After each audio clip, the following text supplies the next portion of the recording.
So if anyone has any questions on Ustream, you can call through Skype, which is Lisa Cairns 12. And if anyone has any questions, as you've all had an introduction before. There might be an introduction that comes.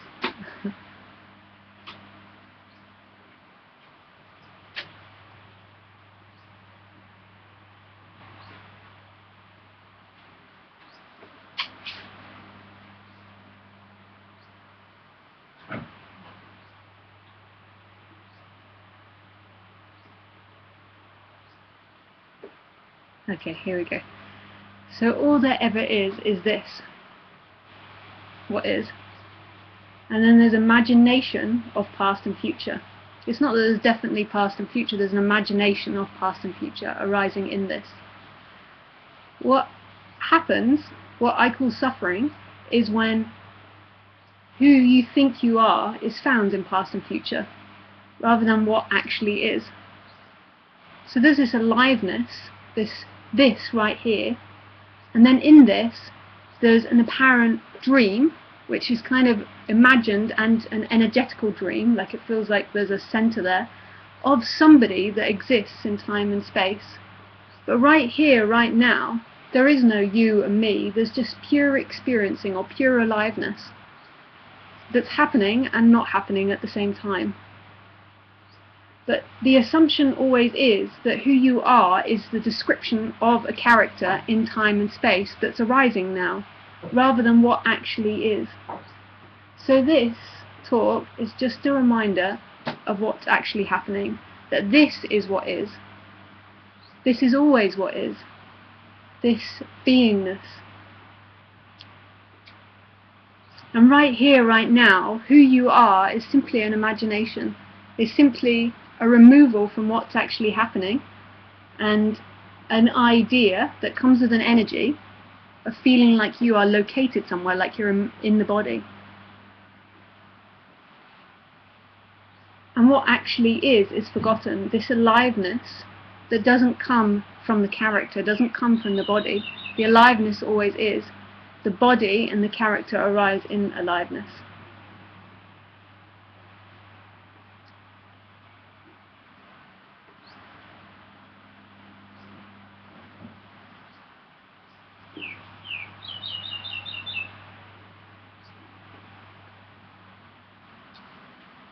And that somebody in which most people think they are, or most dynamics pretend to be, that somebody is always looking for home, is always looking for this. But it believes it's in a thing in the future. It believes it's in something that can be got tomorrow. In money, in a house, in a spiritual practice. In something, in the imagination of something. So there's this sense of not feeling complete, and then this sense of imagining the future will bring it. And it's never in that imagination. Even if it's spiritual practice, even if it's releasing emotions, it's here, right now. This. The aliveness prior to the story of the character. And it can be really hard to talk about because I'm using language to talk about this. And language is in subject-object, is in things. So we call this the table, we call this the... So language, the computer, and language is always appearing in subject-object, in description of things. So in language it's absolutely impossible to talk about. Not almost, absolutely. But there's this resonance, this knowing of what's been talked about prior to the understanding of it. This knowing of aliveness that's always been there, that never left. But it's not somebody's aliveness.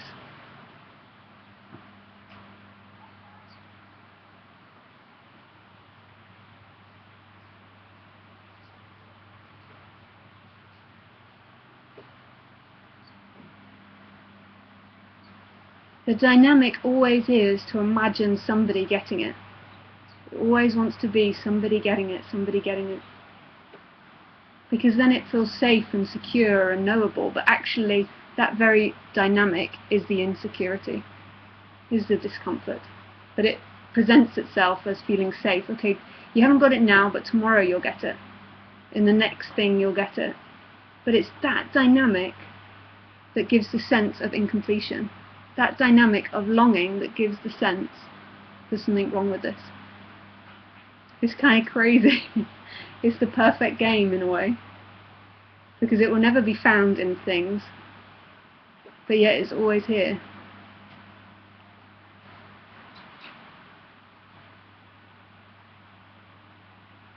Or you could say, it will never be found in one thing, because in another way it is everything. Everything.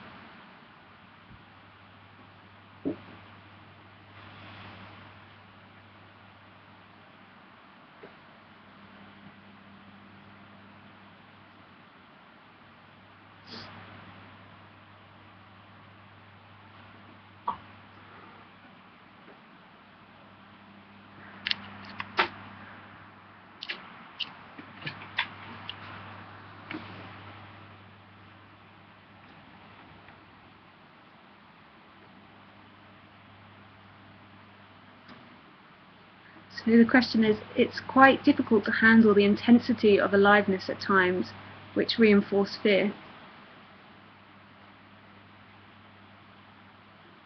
I don't know exactly what you mean by that, but what's being talked about here isn't the end of any emotions. Often in spirituality we imagine it as the end of fear or the end of painful sensations, and that's not at all what's being talked about. So if there's fear, it's no longer the removal from fear, somebody experiencing fear, it's full-on fear. So I think this might be what he's talking about. But he's saying it's difficult to handle, but then that means there's still somebody there trying to handle that fear. There's still someone in there describing and feeling like it's hard to handle.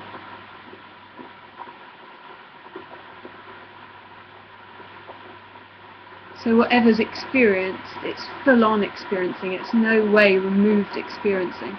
So if there's fear, if you're being chased by a lion, it's full-on like, "Aah!" rather than, I must be aware of this, I am not the body, I'm not going to be killed. There is no lion, there is no world.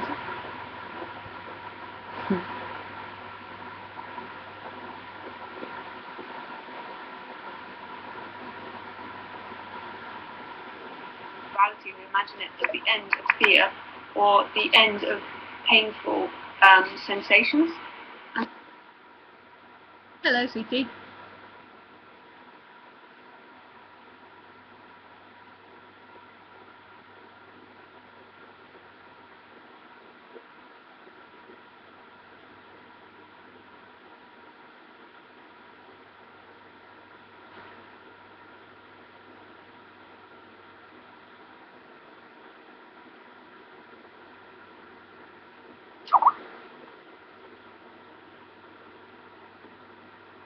I'm not talking.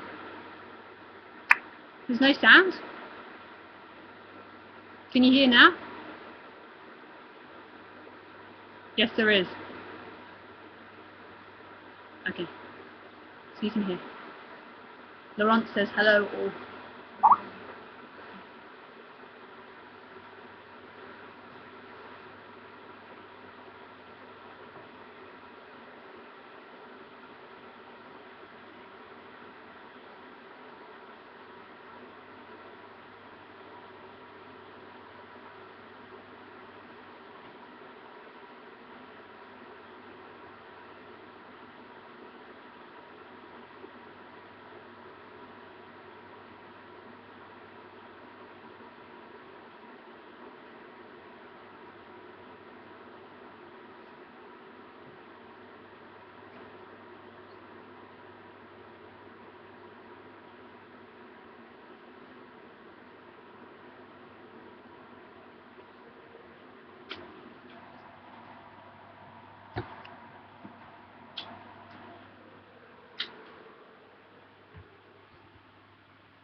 Yeah. I have to take a day to digest. Because my work is all about teaching yoga and all these things, and now I kind of feel a little bit lost. All these teachings that I've received, I'm starting to realize that they appear dualistic, but there's the non-dualism is in the teaching. So do you keep delivering those teachings? I just feel like I don't even know what to do with myself anymore.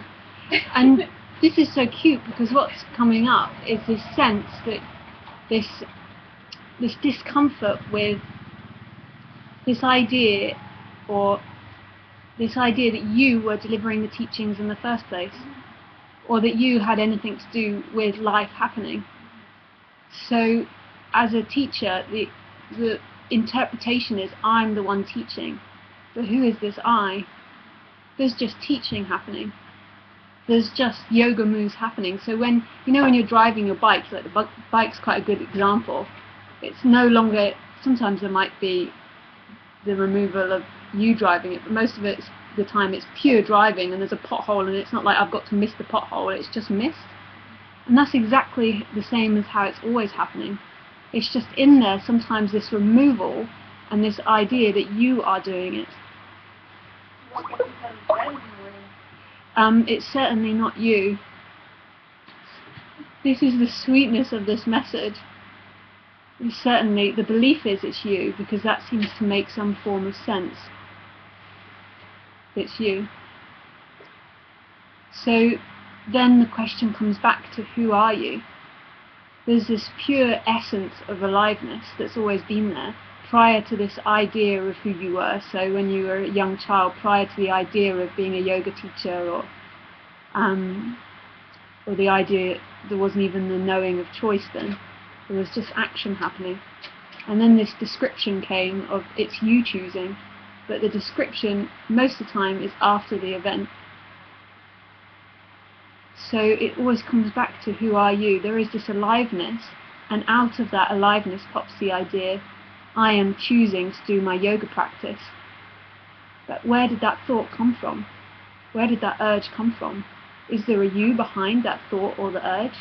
Or does it just come from absolute emptiness? And the only you found is in the description.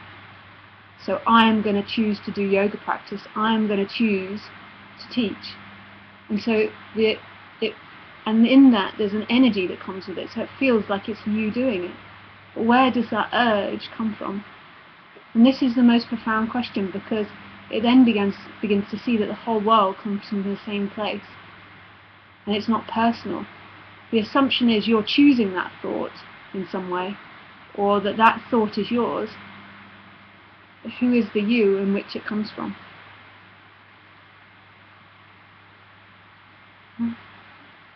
So you never taught the yoga, you never taught the teaching. There was just a description of a body-mind mechanism doing that. It's full on, this subject. But it always comes back to the same question. Who are you?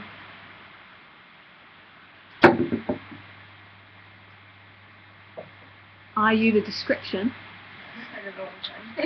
Yeah, it's just energy coming up.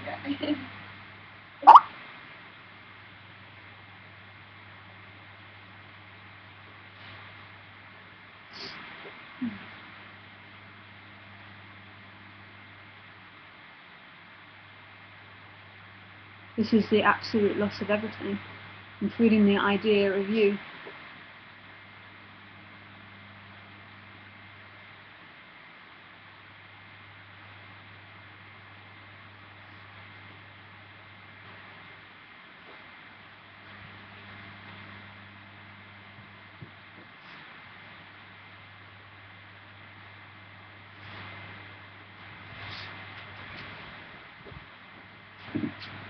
It's so bittersweet, because the person that thought it owned life got it. It was the wrong way round. There was life, and the person arose in life.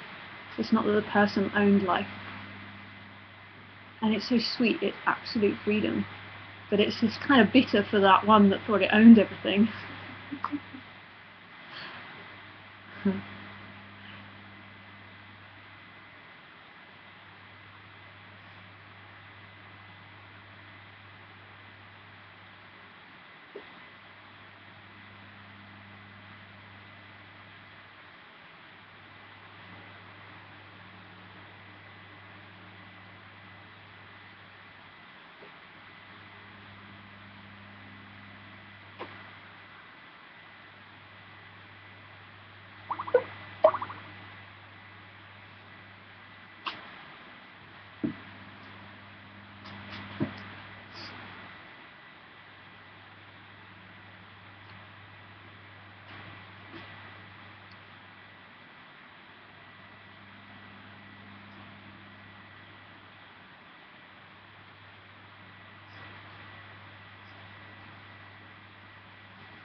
So it's funny how language just gets in the way, like you already pointed out.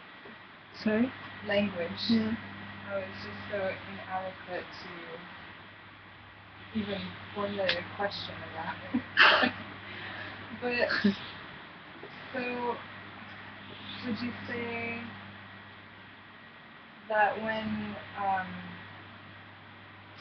we have these moments of clarity about where we exist, is that just fully coming back into resonance with Source and being completely...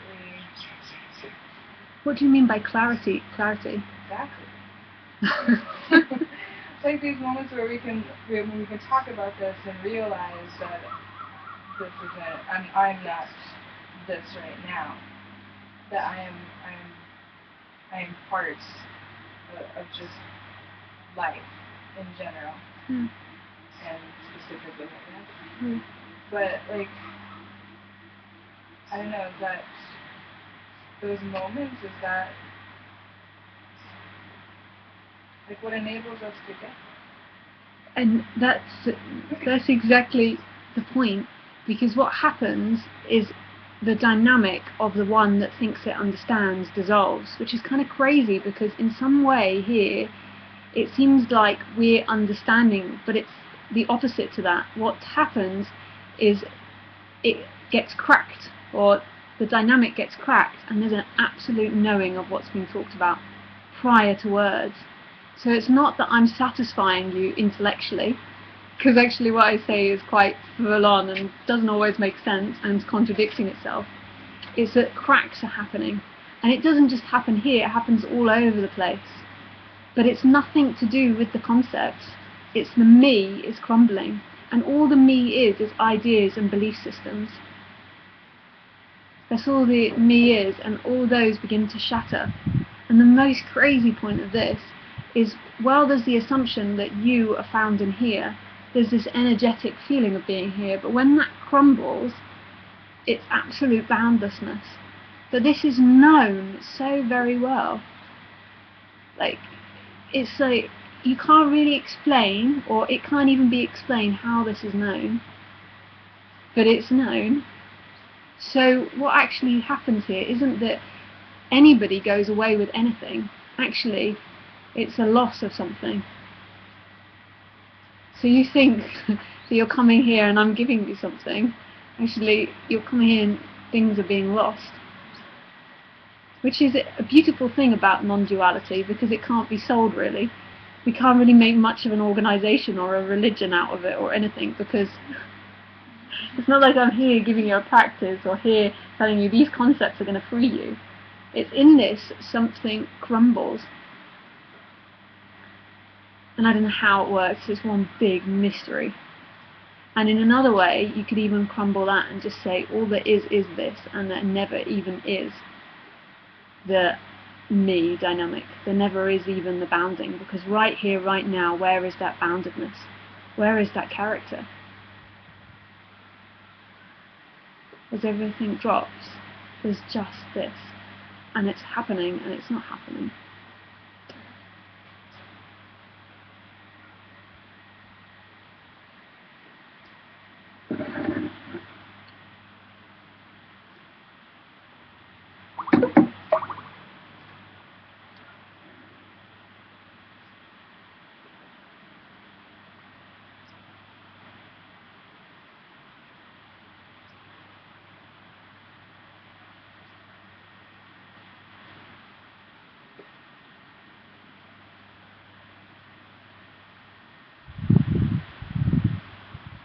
So there's this pure beingness that's always here, this pure aliveness, amness.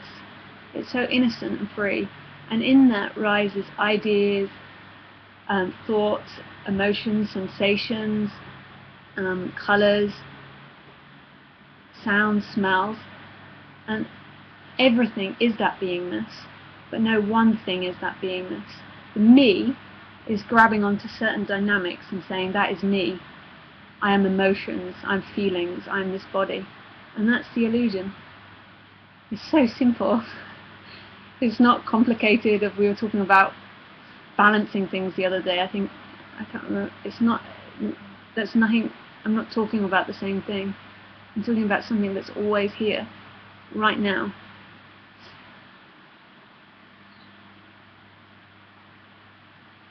It never left. And the me never even really happened. That's the most craziest bit.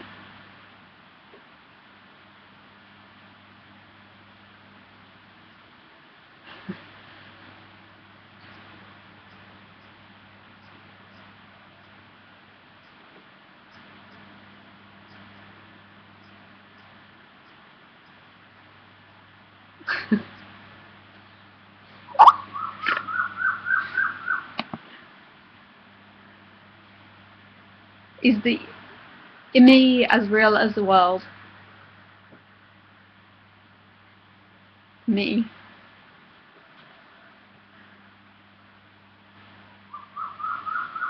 The me doesn't even exist.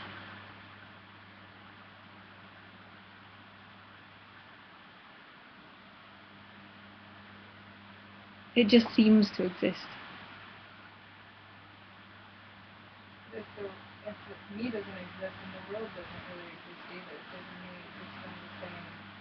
Well, this is right here, like, if we come back to this, the world exists and doesn't exist. It's half the story.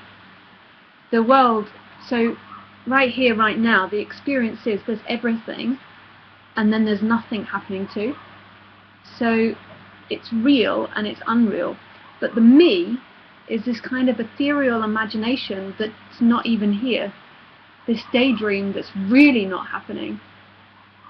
Like this idea, and it's an energy that can't even be found, this seeming energy that feels like it's bound here. And it's ideas, so who most people think they are ideas of the past, habits, conditioning, like right here, right now, the me can't even be found. But the experiences of everything and nothing, this is happening and it's not happening, which is the biggest contradiction and impossible to get in thoughts. But it's the actual experience. But the me is actually not in there at all. It never even happened.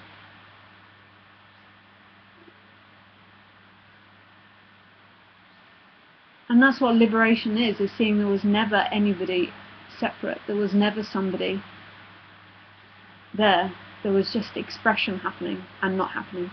Just to give the other side.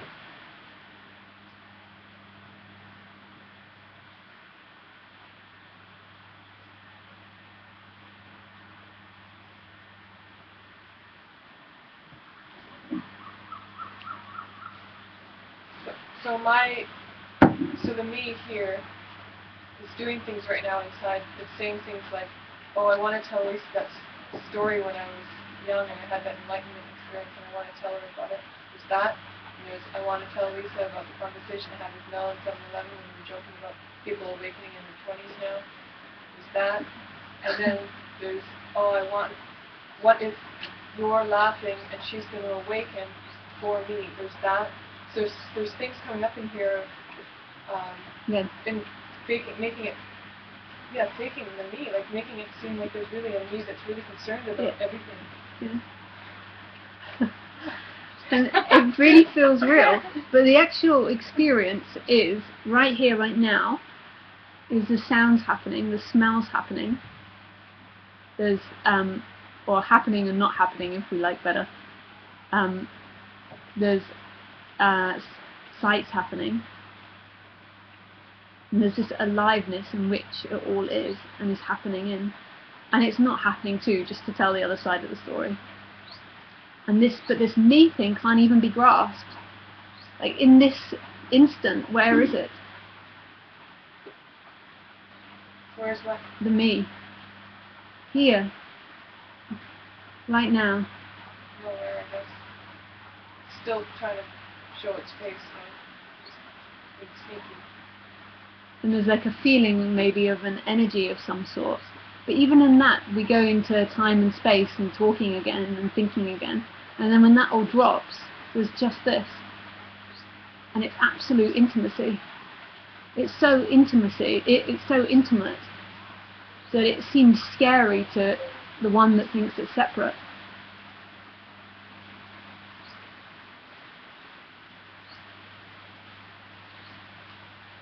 Like this divide absolutely dies. Of you, me. It's not even me talking and you listening.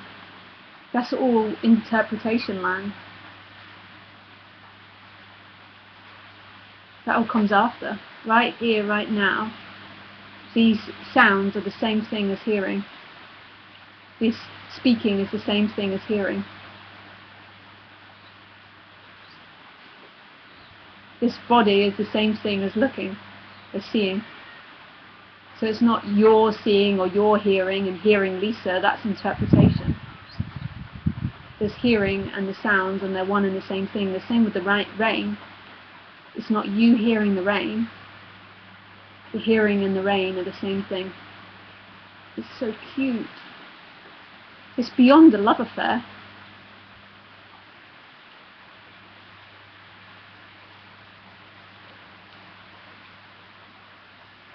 Same with the breeze. It's not you feeling the breeze. That's interpretation.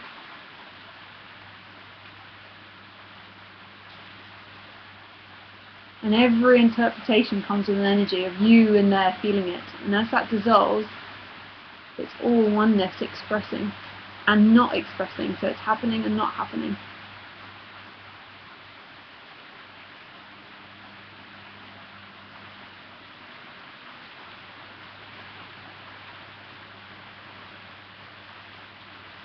So what's coming up really strongly right now is the sense of perception of jealousy. If one of us, I'm going to say the word awaken, which is incorrect. That's why the jealousy comes up. So Yeah. if one of us here awakens, it's not the point. It's that no one's here to begin with. Yeah. And that it's finally seen that no one's here Yeah. to begin with. And the jealousy of this other person getting awakened is completely an imagination. Who is someone else without imagination? Who am I if you don't think about Lisa?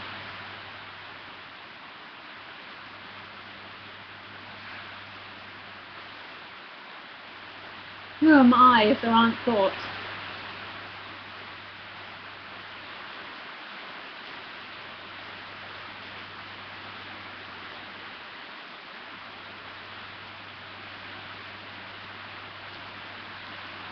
It's all that me's thought. Everything you think about the other is all that one me dynamic thought. Ideas, projection. And as that dissolves, there's just expression happening. There's body-mind mechanisms moving, and there's seeing, and they're the same thing. The seeing and the moving of the body-mind mechanism. It's not that anything's going to happen to me because there's no me here to begin with for anything to happen to me. No, It's just a complete illusion. it's the falling away of that dynamic.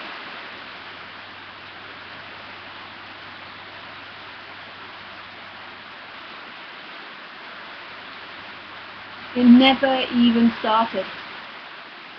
Me never started? No. It was never born, and it never died. It never even happened. It just seemingly happened, but we can't even find it. As everything drops, these thoughts, there's rain, there's smelling, there's breeze. Where is that somebody?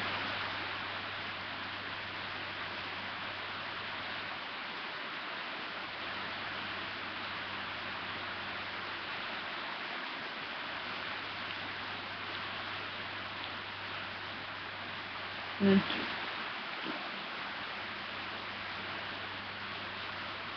There's somebody coming up here feeling very self-conscious around other somebody's perceived somebody. Yeah. Like feeling like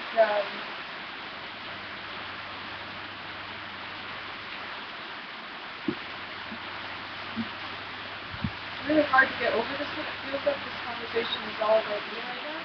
Yeah. Even though there's no me. Yeah, and then there's an imagination of all these other me's and what they're thinking, and it's all... There's really no one here. It really feels like there's people here. I don't see you all. I feel you all. And what happens is there's an imagination of them. So there's an imagination of them looking. Then there's an imagination of what they think of you. And all of it's in thought. All of it's in imagination. It's not really happening. So you're imagining them. Who are they? Just an imagination of that me dynamic.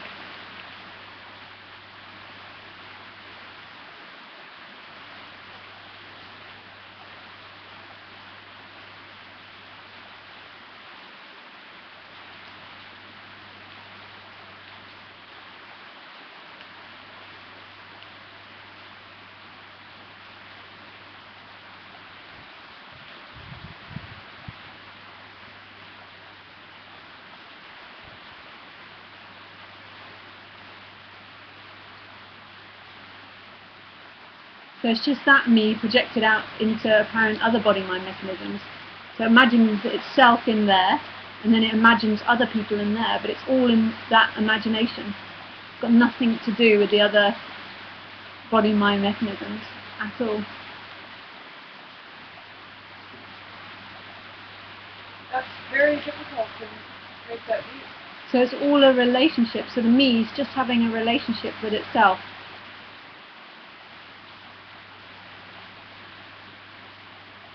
It just has a relationship with itself. It imagines the other person.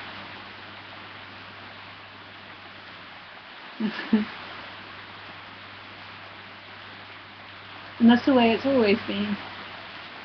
Rather than just responding, just relating. Even saying always been, but that's not even quite right. But the dynamic of the me is always relating with itself. It's not relating.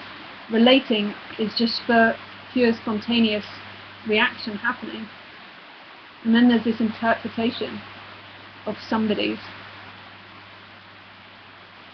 of the other.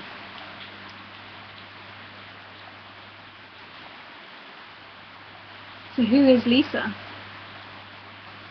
There might be a sense that you're waiting for what Lisa says. But who is she?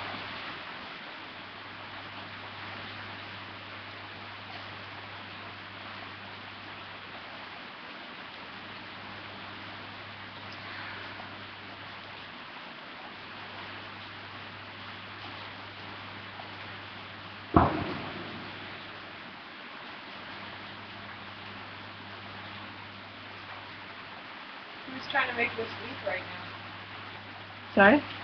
There's a sense of trying to make a leap, but who is trying to make the leap right now? It's another relationship, the me having a relationship with itself.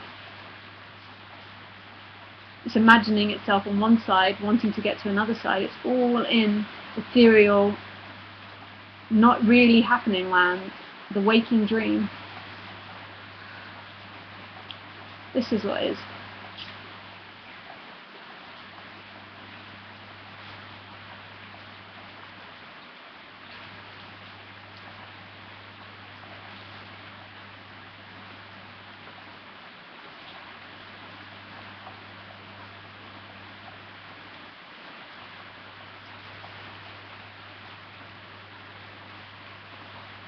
No sense that there's someone here and there's someone in history.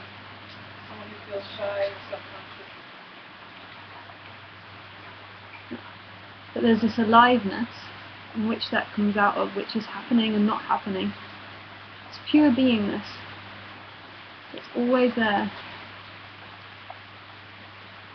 And in that, these daydreams appear.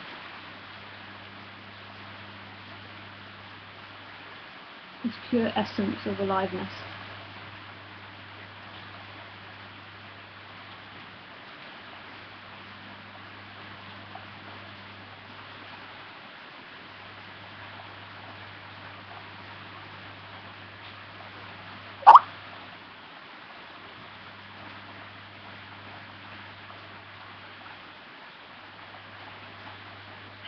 You can speak, we can all hear you, Laurent.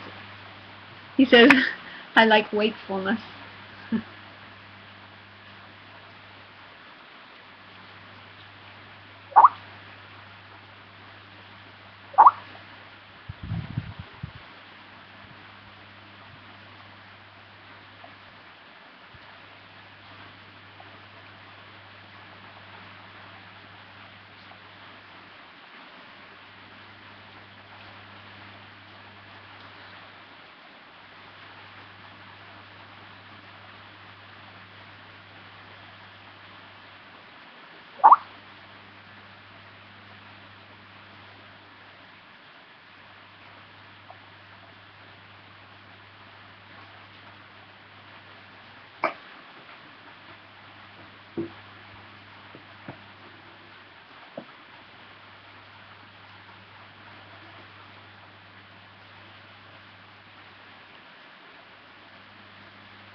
question.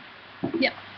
Sort of about free will and the idea of like, I always have this idea that I need to do something to get somewhere in the future, but I don't exactly know what it is. So it's this sort of like subconscious like tension in myself. It's like kind of a restlessness, like something must be done, but I can't even identify what it is that I need to do. So I just come up with stuff to do to like keep myself busy on a day-to-day basis. It's kind of like always. And that's the main functioning of the me dynamic, is looking for something that will just take that edge off or just complete you. And originally it's thought to be in objects like house, money, children, family, or whatever it's taught. And then sometimes that can be seen through to not be enough. Then there might spiritual. Yeah, and then there might be the looking and the spiritual. And the spiritual is just the same as the house, the money, because it's still about you getting something tomorrow. And it's still that supporting that energy, which you just pinpointed really well, of like constantly just trying to get somewhere. And that's the very illusion of me, that dynamic of trying to seek pleasure and avoid pain.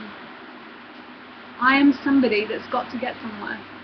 And what we're pointing to here is that which is prior to that thought of I am the body, or I am somebody that exists in time and space, because it will never ever be found in the future, ever.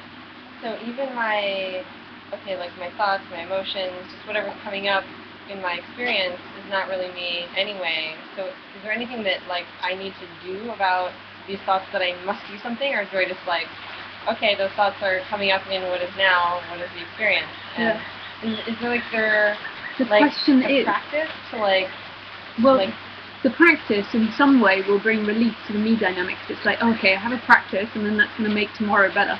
Yeah. It's going to fulfill that slightly agitated need, which thinks that it's got to seek the future. That's if I were to give practice, it will fulfill that slight need. And that's a lot of the time why people aren't really interested in what I've got to say, because what they're actually looking for, even in spirituality, is that drug. Yeah. That's just like, and it will never ever be found in that. The freedom is here right now, it's happening here, and it's the aliveness, the beingness that's always been here.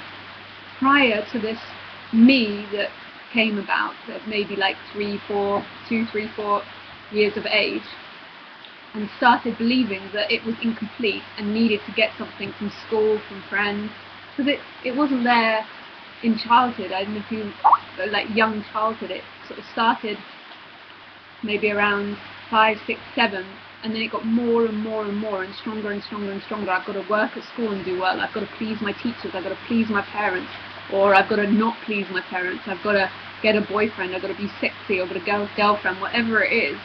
I've got to do well and earn money, or I've got to be spiritual, I've got to look spiritual, I've got to buy the spiritual clothes, whatever that dynamic is.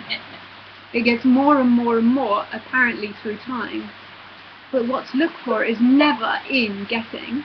It's never in that one that believes it exists separately getting something. It's coming back to that original aliveness prior to that one that believes it's got to find itself. But the aliveness is here, right now. It's not something that's got tomorrow. So all my thoughts, like, oh, I need to blah blah, that's taking place within the aliveness. Yeah. So and it is the aliveness as well. But there's nothing wrong with it. Like there's nothing I need to do about myself, my thoughts, my feelings. It's like they just come. They go. They're here. Yeah. They're not me. None of it's me. It's just part of the dance. They certainly do come and go effortlessly.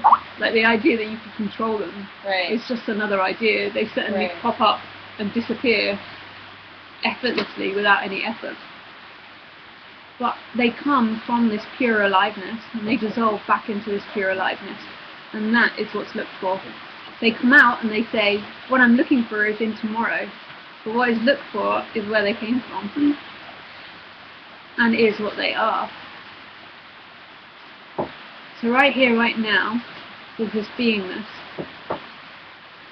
And then there's this idea that pops out and says, this isn't enough. It comes from somewhere. This isn't enough, isn't the source of everything. Isn't enough is what? Isn't the source of everything. There's something in which it comes from and disappears back into. Right. So like, I'm the aliveness in which even these thoughts of like, I must do something. It's even more full on than that. It's not even you are this aliveness. This aliveness is absolutely unbounded. Any imagination of you is an imagination and an interpretation in language. This aliveness is everything. Because that's even what, as in the idea that you are the person that needs to get somewhere dissolves, the aliveness isn't just bound to the body. The body arises in aliveness as well, and the table arises in aliveness, the computer and is aliveness. So this dynamic that I am alive and I am this body is the illusion. And when that energy falls, everything is that same aliveness, that same amness in which everything, every thought comes from, every feeling comes from, every breath comes from. The whole world comes from the same place. You sense that amness, that beingness prior to I am being, or this is my aliveness. Everything is that. It feels so big, like it could like crush me. Oh yeah. That's exactly scary. it. Yeah. And that is exactly it, because the me in which most people think they are, does. It gets exploded. Because it's no longer my aliveness. The aliveness but there's is nothing everywhere. that I have to do to prepare for that. It's all imagination. Like, yeah. It's all in imagination. Okay, gonna get ready to get crushed. Okay. Yeah. And then all the time, it's popping out of this absolute freedom and disappearing into this absolute freedom that is absolutely boundless. And that explanation of it feels like it will crush me. That's so dramatic, but in a way it's true, because this I am here no longer exists. It's like, this is aliveness. This is aliveness. This is aliveness. And it's not that you are there and the world is here. The whole world is the same thing. It's the absolute end of personal. It's the destroyer. But it shouldn't make any difference whether you're speaking to someone, whether you're speaking to you, whether Lisa's speaking to you, or you here. It doesn't matter where you're speaking to, because you're speaking to the same aliveness. It's all speaking to itself. It's all speaking to itself.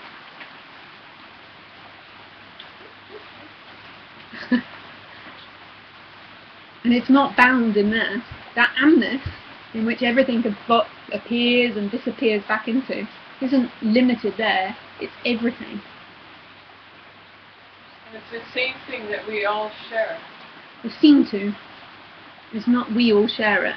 So. What is it then? It's not we all share it? No, because there's no we. Oh, there's no we, right. Right. I keep forgetting there's no one here. It really feels like we're all here.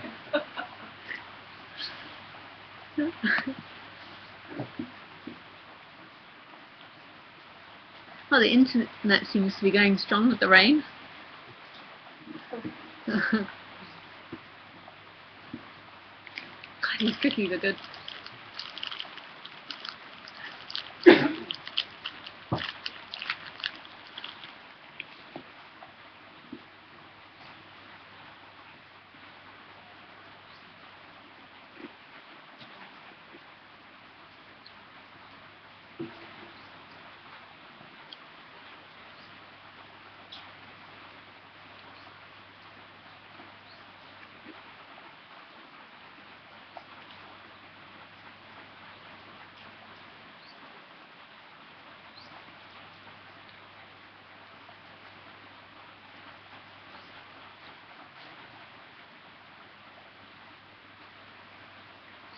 Lisa, when you're turning your head and talking to different people,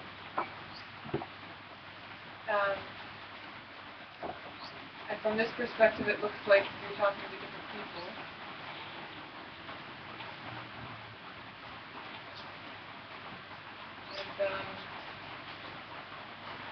The body's talking. Oh yeah. The body seems to be moving to different bodies. Right. And when I say from this perspective, it seems like that.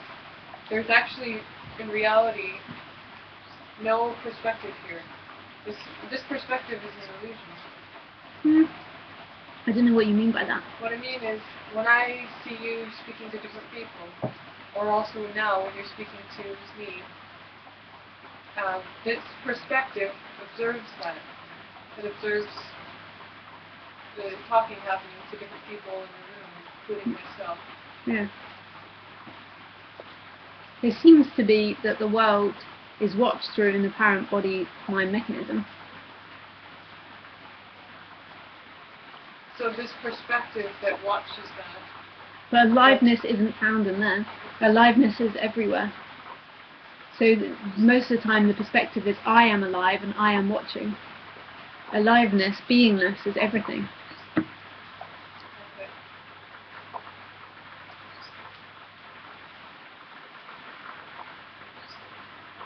So the people, you said the people here are, it's an imagined thing. Who's imagining it? Like, is it the ego here is imagining its relationship with each person in this room? No, it's beingness dreaming up an apparent separate person. It's playing a game of me, and the me is playing from different angles. Like, so it's going, I am sitting here, and this person over there is thinking this about me. Yes. And it's all one, this apparent me dynamic, but it's not really happening right here, right now. I'm sitting here and their individual me's all here. That's the sense. But that's not true. No, that's not true. There's body-mind mechanisms here. There might be personalization going on in those body-mind mechanisms, but that's all imagination. That's all irrelevant. Right here, right now, there's aliveness. And any imagination of them is just an imagination. There's nobody there. No, here either. No. No, there. No. It's just pure amness, beingness.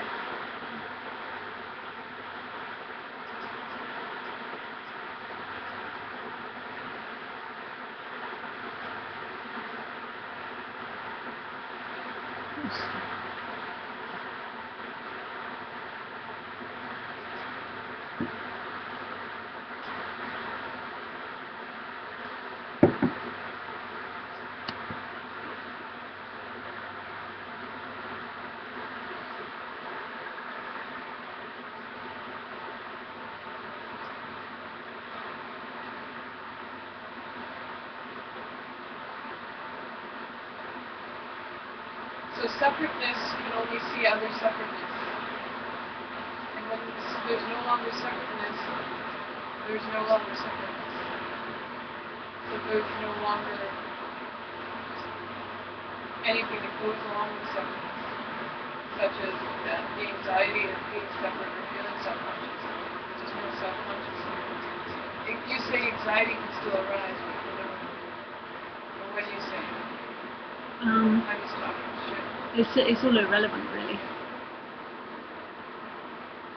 There's a dynamic appearing now of longing not to feel anxiety. Yeah, always. And then there's an imagination of liberation and how that will be the end of that pain of anxiety. Yeah. And all of it's trying to play, or is playing in that game of tomorrow will be better than this. This is what is. This is what is. That's all illusion. It's all a waking dream. Bum on seat, hands clasped together, light, sound, smells, and it's happening for nobody. Just beingness. and it's happening and it's not happening. It's moving and it's not moving. It's loud and it's not loud.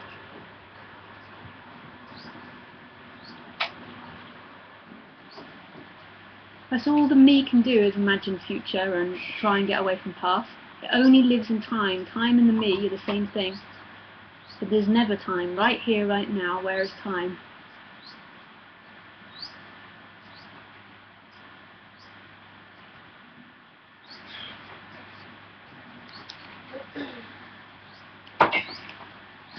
There's a me that keeps coming up saying, how should I sit on this chair? How am I going to act? What are people thinking when they're looking at me? How self-conscious am I? Like, not even that. More like, am I acting enlightened? Like, this kind of bullshit. Yeah. What is this? And then there's bum on seat, there's hand on leg. It might feel like a bit of a war zone, like a tug of war, or a bit schizophrenic. Yes, it is what is. Any offer to help you fix that is just validating that this is what is. Fan, colour, beingness, picking, smells.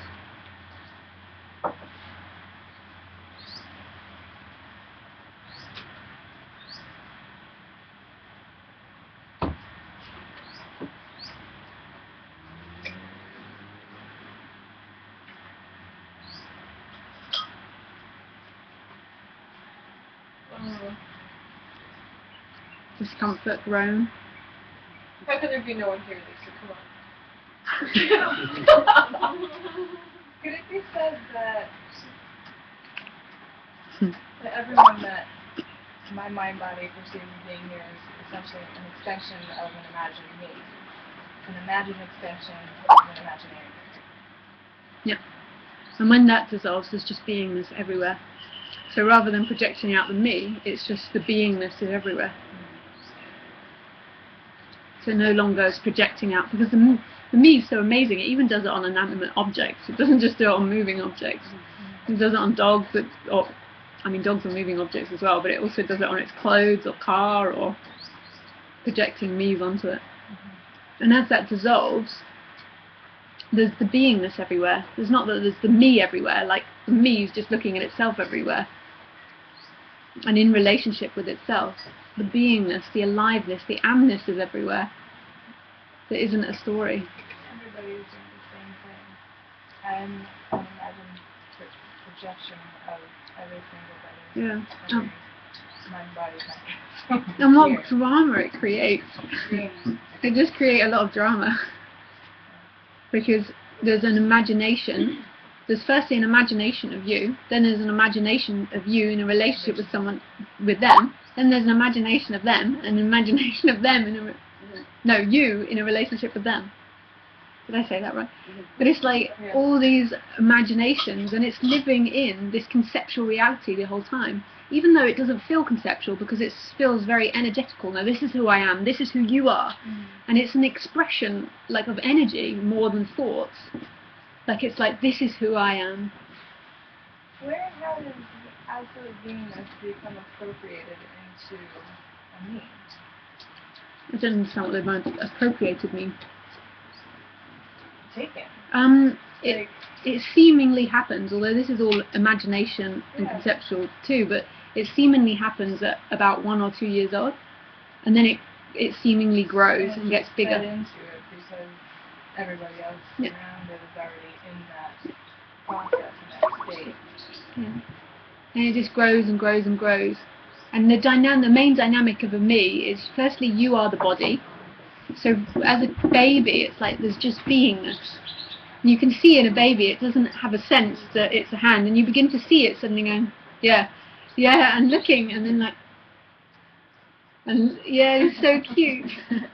and then the mother comes in and says, you are John or Lisa or whatever, and then the baby's still not even really, there's not even really the identity there yet.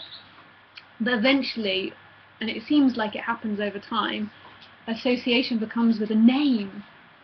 Like I'm John, and I am this body. And before that, there was just amness everywhere. But then it became I am this body, and then it was amness, this pure amness, and then I am this body. I am John. It's like the thoughts and the beingness became intermeshed. And it became, this beingness really began to believe that it is John. And when the first lessons, and this is one where most people get stuck on, is the morality. The first lessons that normally get taught on morality, John's got to be a good boy. And then the morality of that society and that family get passed on. And not a bad boy. Yeah.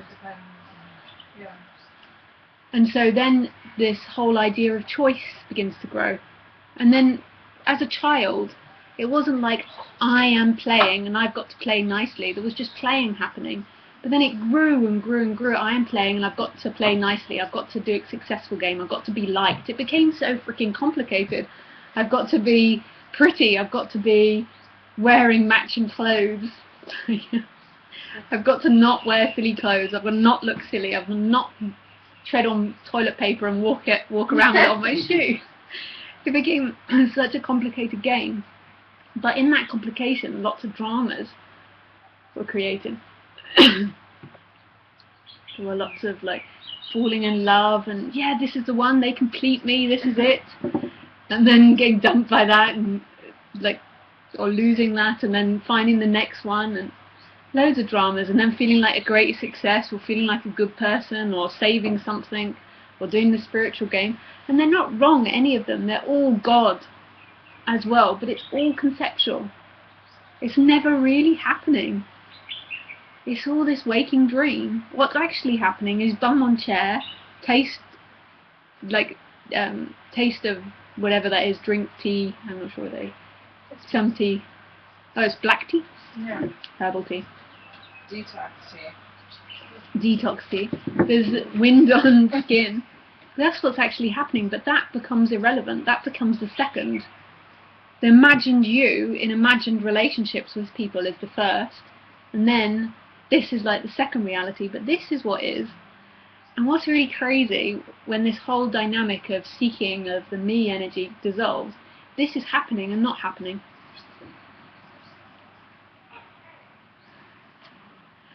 This is loud and it's silent, and you can't talk about this. This is so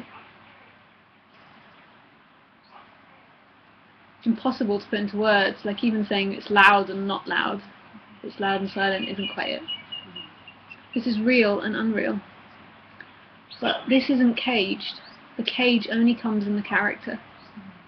Like this isn't bound. The boundness, the suffering only comes in the character. And the animals reflect this so sweetly. Like when you look at dogs, there's still the conditioning of the dog. There's still the genetic makeup of the dog. But what you'll notice, the difference about humans and dogs, is the dog is just constantly responding to what's happening.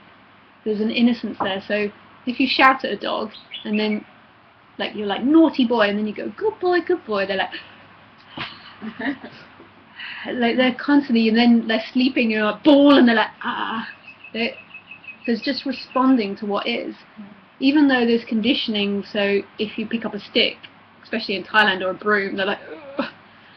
Like, so there's that bodily conditioning, but it's not, they don't have this dynamic of imagining themselves conditioned, imagining themselves as that reaction, imagining themselves as that body.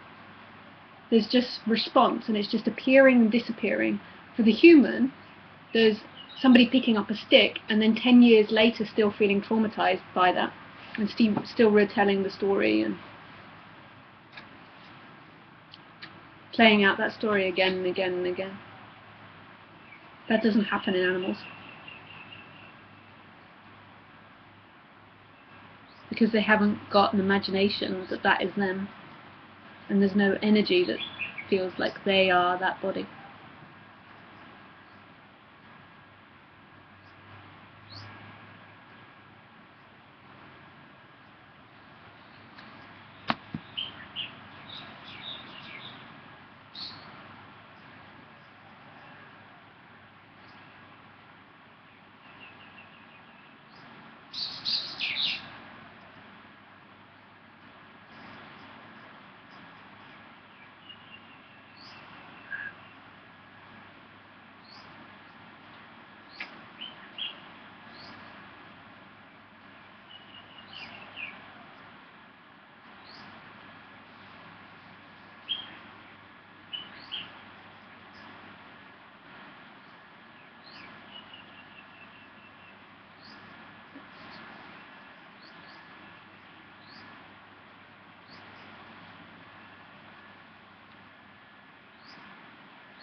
ultimately, if there's someone dying in front of us, we're perceiving, me is perceiving from the other person's projection. Sorry?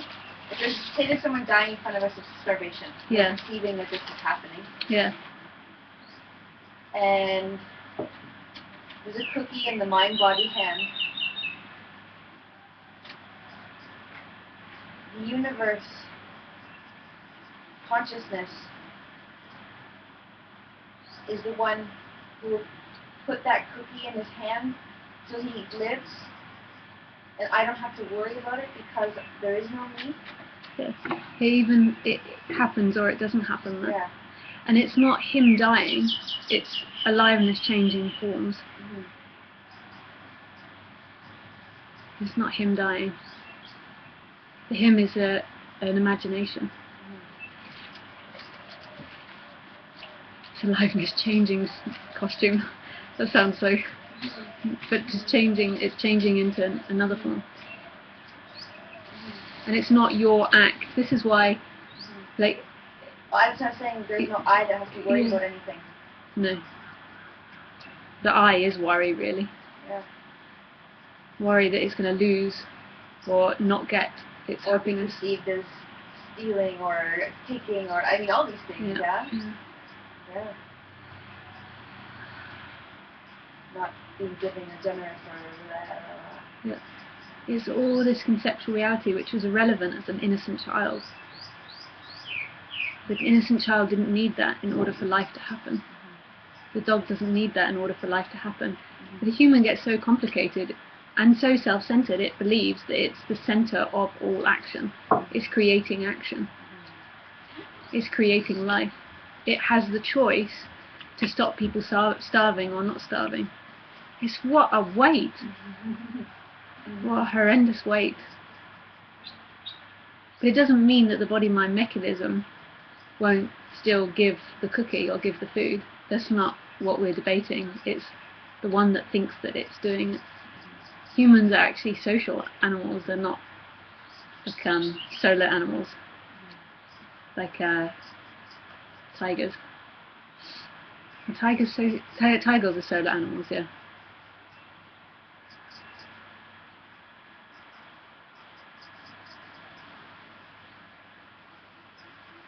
So the body-mind mechanism can still give the cookie. Yeah.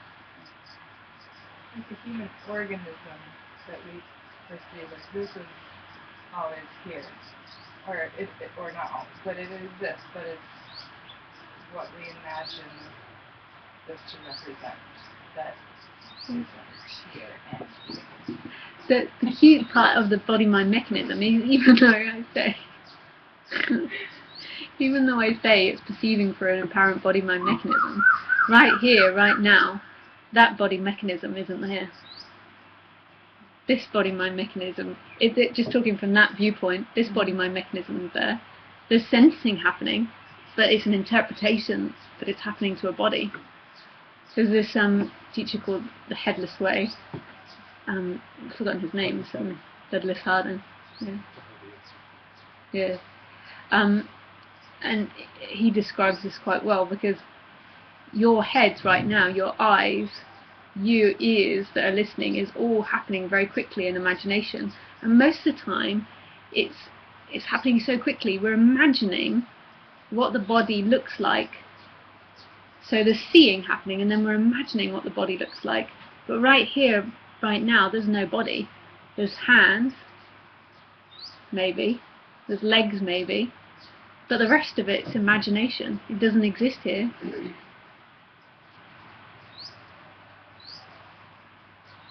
have no idea what you said right now. That's good. It would just go. She talks a lot of shit.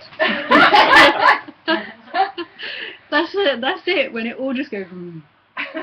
It's really not about going out with ideas. I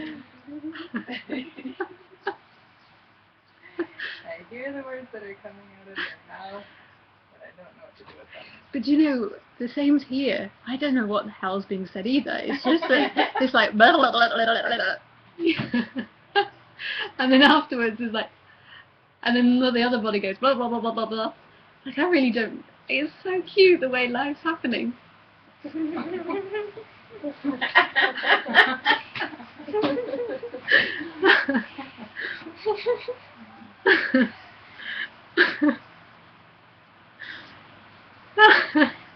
it's in this kind of laughter where everything just goes and it's just pure being.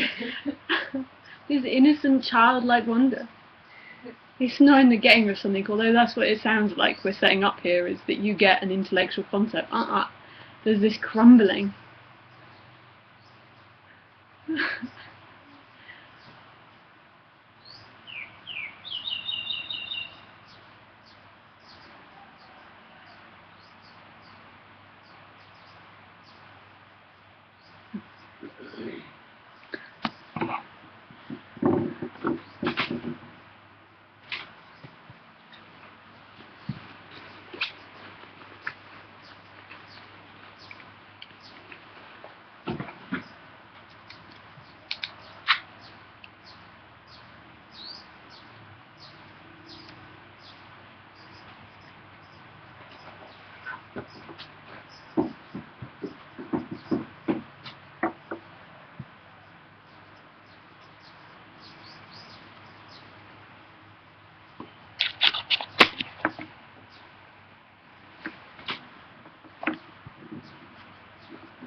Hi Lisa, is it only the identification what gives worry, the ego, or is it also oneness?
It's like question mark, question mark.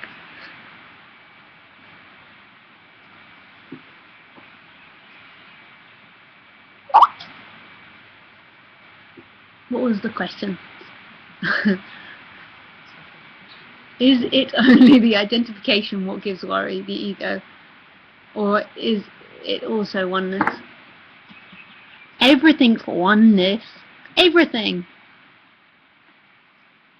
The identification isn't separate from oneness.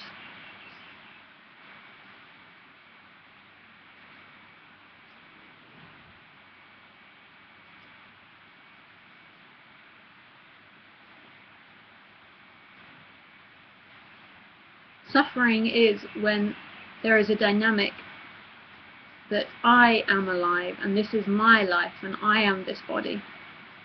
When life becomes personal, there is just life and it belongs to no one and it's all one.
Okay. Yeah. I'm asking this question because I know it's irrelevant, but it's the energy's up to ask it.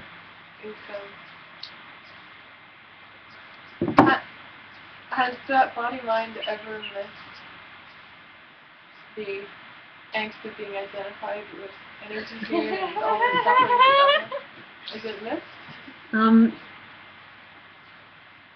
There would need to be someone there to miss it. So it was seen that it was never there to begin with?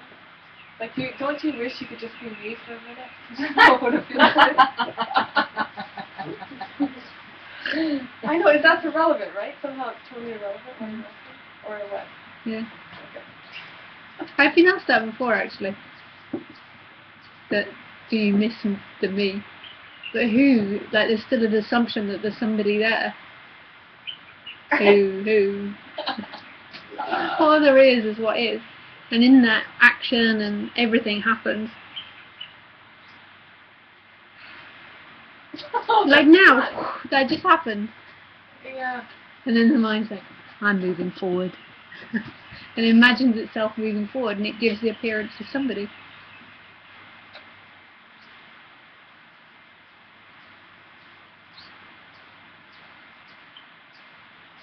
It's always who are you? And that's part of the story of the illusory me, is to hang on to it, because you let it go.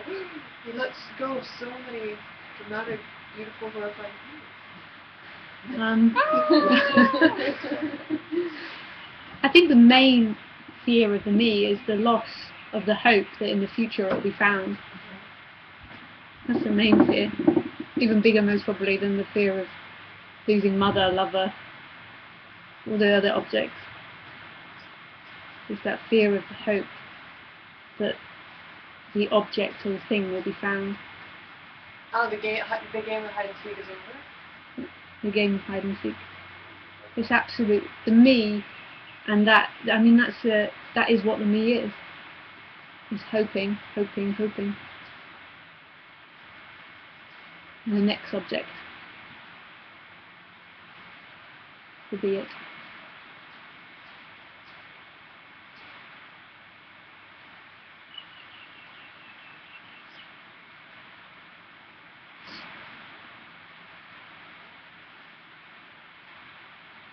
When upon the dissolution of the identification, do you get to just do we get to just enjoy the experience and just have a laugh? Not as someone, like, but it. I mean, life carries on, expressing in like pleasure and pain. If the body gets burnt, it's painful. If the body gets chocolate, maybe it's pleasurable. But there's no longer that sense of longing. There's no sense that this isn't enough. And that sounds like such a small difference, but it's huge. That sense of longing that you've always got to find something. You as somebody separate from what is. And God is in what is. One thing that I have a hard time wrapping my mind around then is social responsibility. Right, yeah. It was never your responsibility in the first place. There was just a dynamic coming up claiming it, saying I am being a good person when good actions are done. I've been a bad person, they've been good, they've been bad.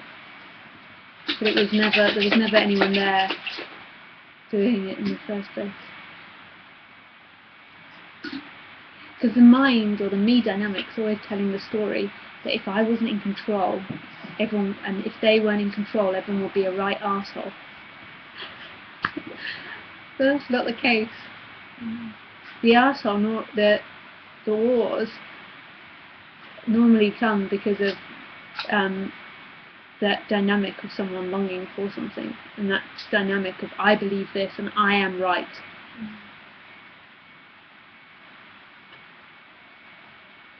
I mean, I tend to be a little more of a pacifist in general.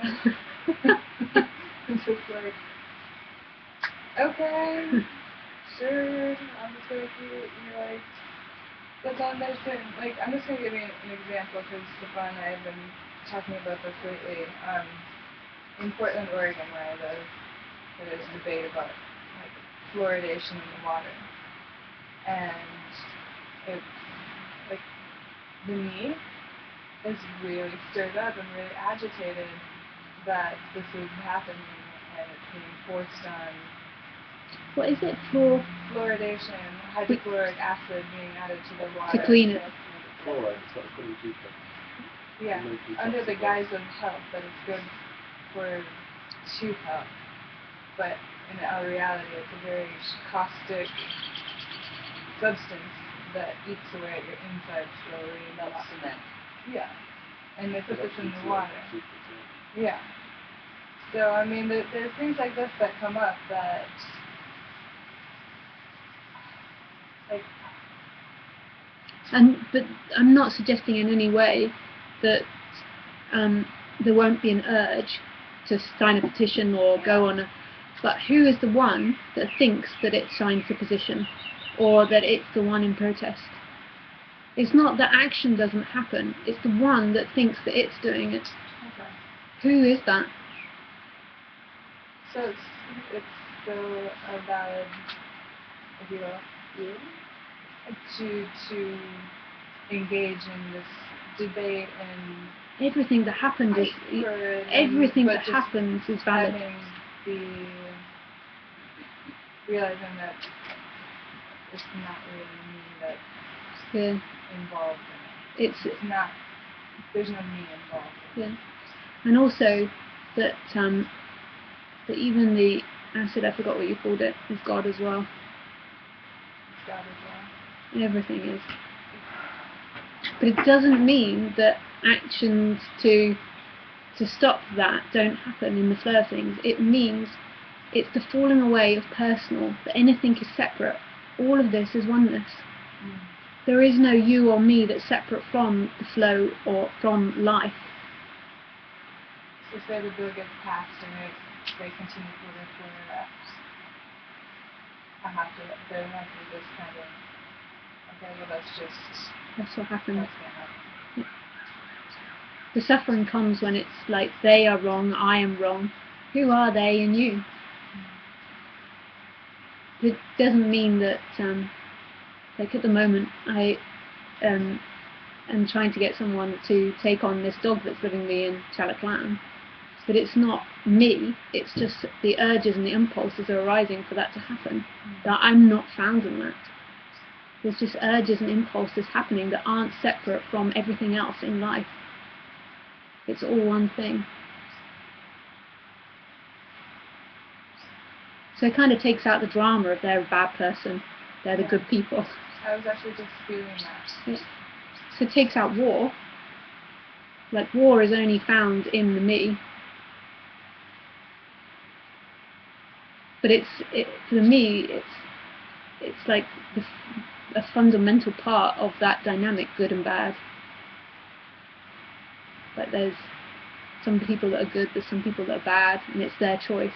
Who's separate from life? Can anything be separate from life? Is it all one thing?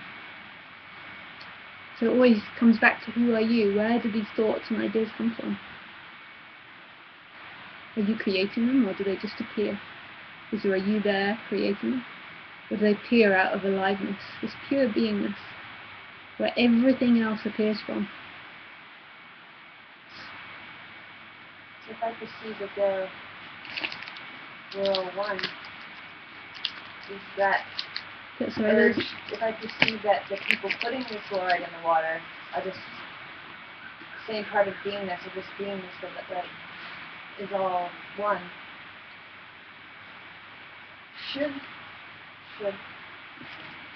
would that dissolve the impetus to trying to put this in? Not at all. Not at all. It's that there's no you against me or you doing something to me. But life seemingly carries on.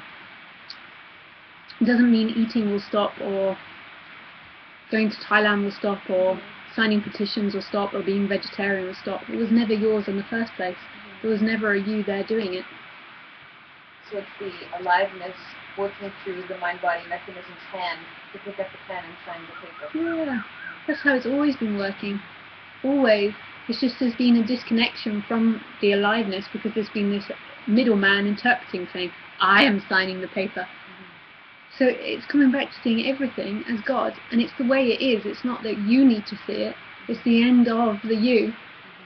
Everything is expression of that same source. But it doesn't mean that the action stops happening at all. It was never the me, the description of what is, that was making what is happen.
Can you talk about relationships? Yeah. Relation. Is relevant. Okay.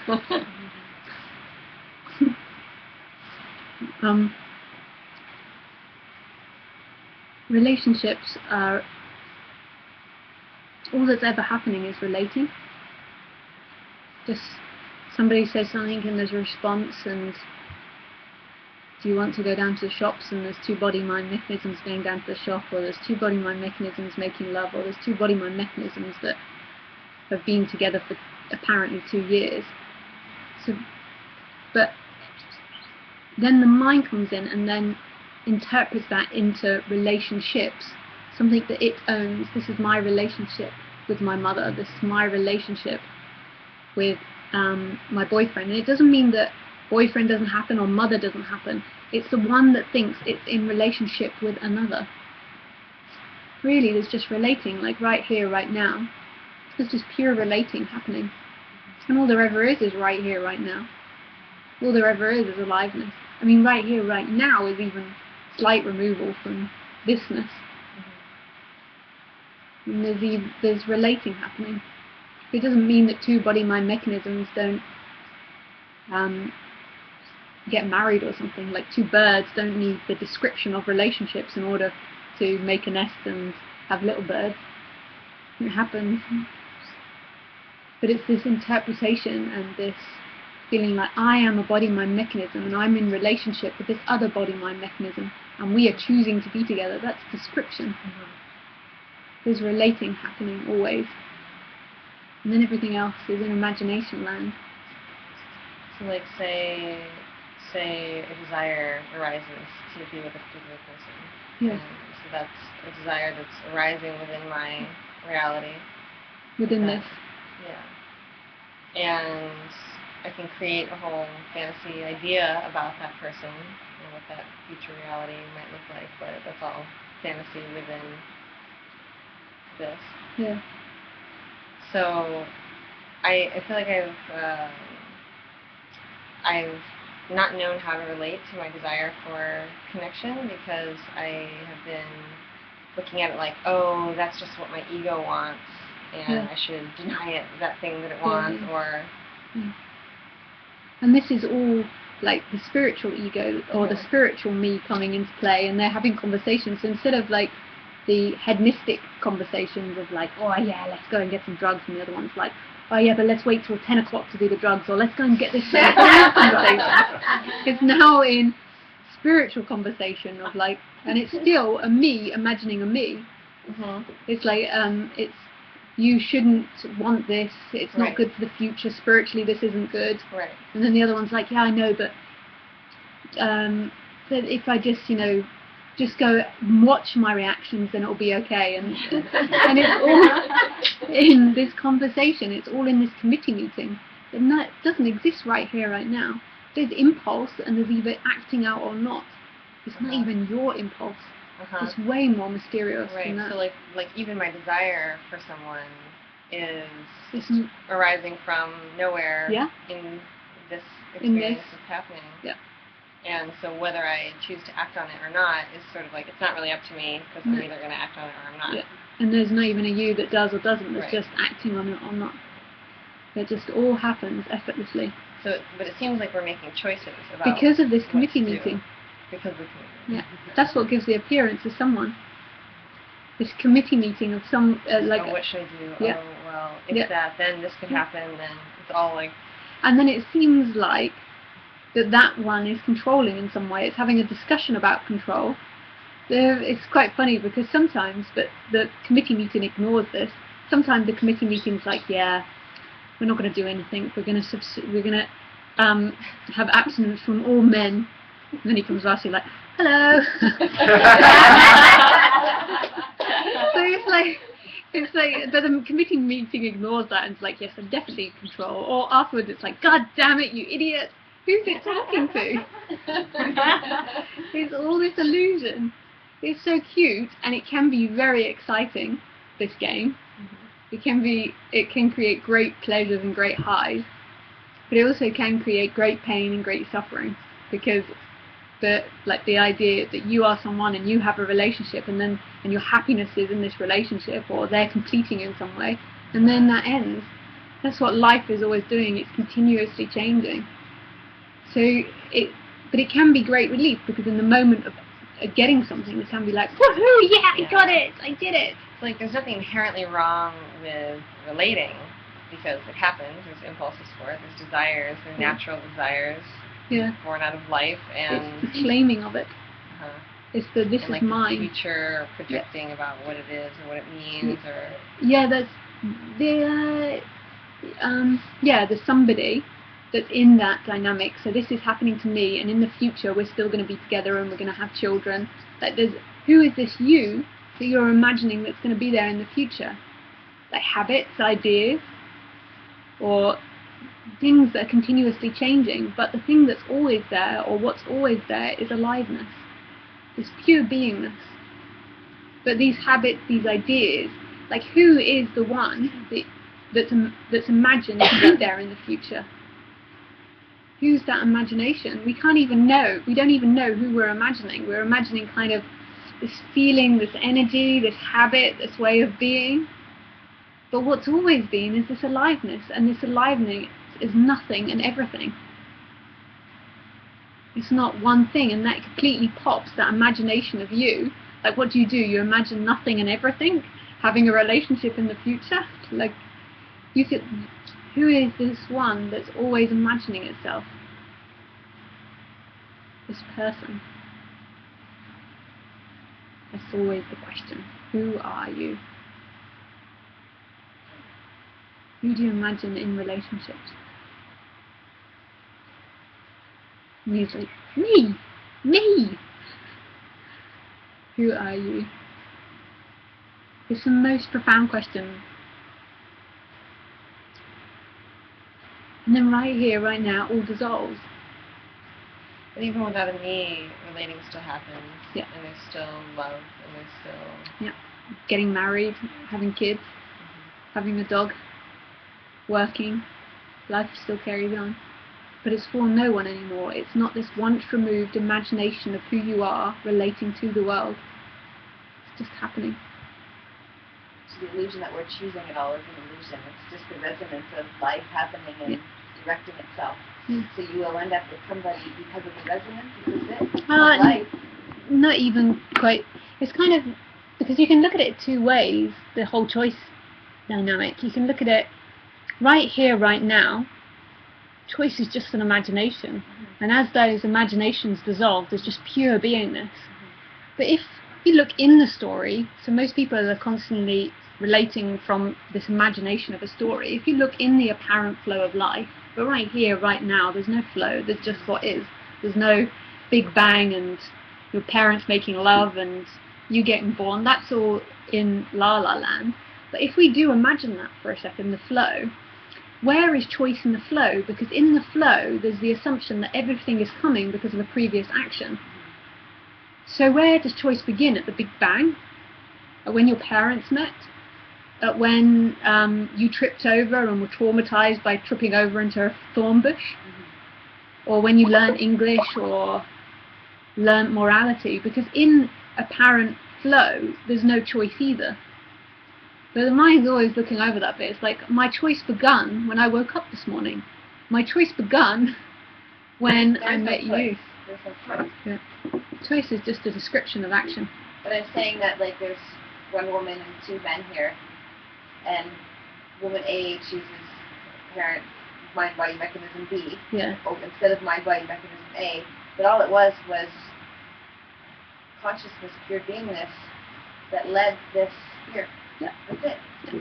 So I don't have to worry about making the wrong choice because there's no I making the choice.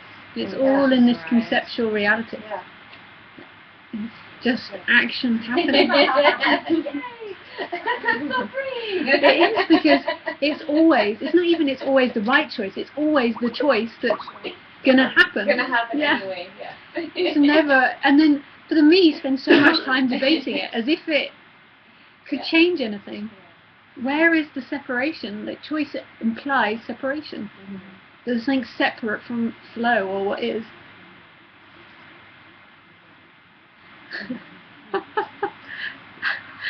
all these problems that seem to come that never really exist because it comes in this imagined land. Here, where is choice? Here, where are problems? They all appear in imagination of you relating to something. And actually what you relate to is just you. So in the you land, it's you relating to you, which is kind of funny. You imagine the B guy. I can't remember if you said you picked A or B, but you imagine the B guy distraught. You imagine the A guy happy. Like.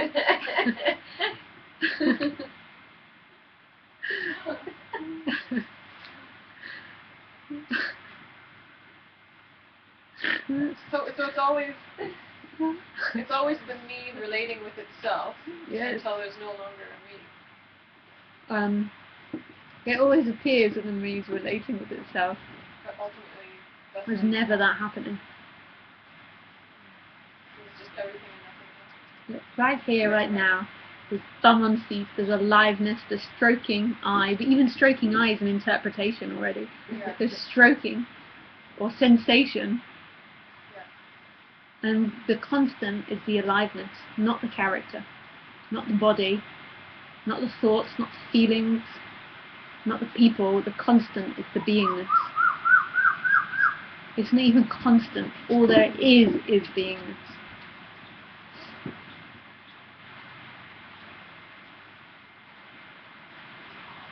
Not even constant. I know, the words are... Yeah. fuckers, because yeah. like you end up saying nothing. Like you implode yourself because you really can't say this, because everything you say is in subject objects. That's how language is formed, and in time, language is formed in time, and we're pointing to the timeless.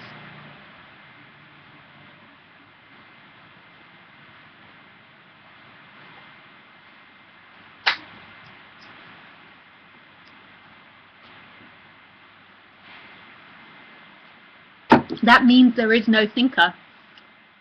Why are we then always seeking? Thanks, Lisa. So thoughts appear, but there's no one there thinking them. Thoughts appear from nowhere, but that's the same as everything else. The whole world appears from nowhere. Right here, right now, it just appears. It's even quicker than that. It's here. But the assumption of the me dynamic is I am thinking. But that's only found in a sentence, in a thought. I am thinking. Where does that thought come from? I am thinking. It just comes from amness, beingness, which is no thing and everything. And seeking happens because seeking happens. That's what beingness decides to play. Hide and seek. Hide and seek. And it hides in the best possible fucking place, everywhere. Everywhere. What a game. It is genius, this. Beyond that, actually.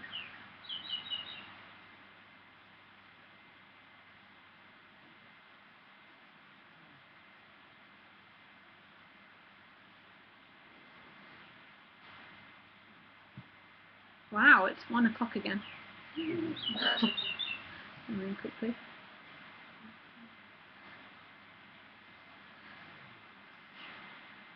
So thank you everyone on Ustream. More than likely we'll be here again Wednesday morning, which will be Tuesday night for everyone in America.